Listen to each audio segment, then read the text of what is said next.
Savu stāstu gribu veltīt savai masai. No agras bērnības mana masā sāka nodarboties ar lielo tenisu. Vecāki un visi radinieki domāja, ka nodarboties ar sportu tas būs uz neilgu laiku, vienkārši bērna attīstībai. Ar katru gadu viņa sākā vairāk atrasties sportā, vairāk pavadīt laiku zālē. Ir skaidrs, ka treniņi notika pa 1 stundai. Viņa mācījās tikai spēlēt, turēt raketi, sajust bumbu un vienkārši sist to. Pēc kādā laikā viņa kopā ar tēti sāka skatīties sacensības televīzorā, daudzas slavenas sportistes. 10 gadu vecumā mēs devāmies uz Vāciju uz pasaules kausu.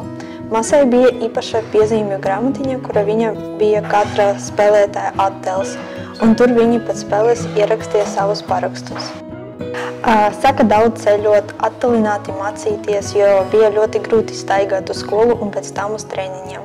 Katru dienu strādājot pie sevis un attīstot savas prasmes, viņa guva panākumus, saskaroties ar izaicinājumiem un nemitīgi augot kā sportiste. Viņas ceļš bija pilns ar piedzīvojumiem, sacensības un uzvarām.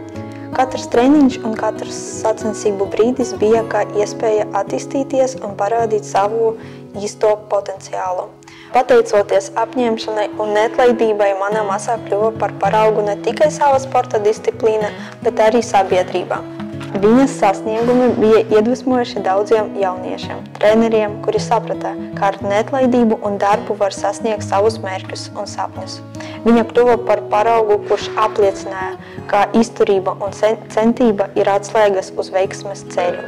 Sporta un dzīve svarīgs ir ne tikai mērķis, bet arī ceļš, pa kuru ejam, cenšoties sasniegt šo mērķi.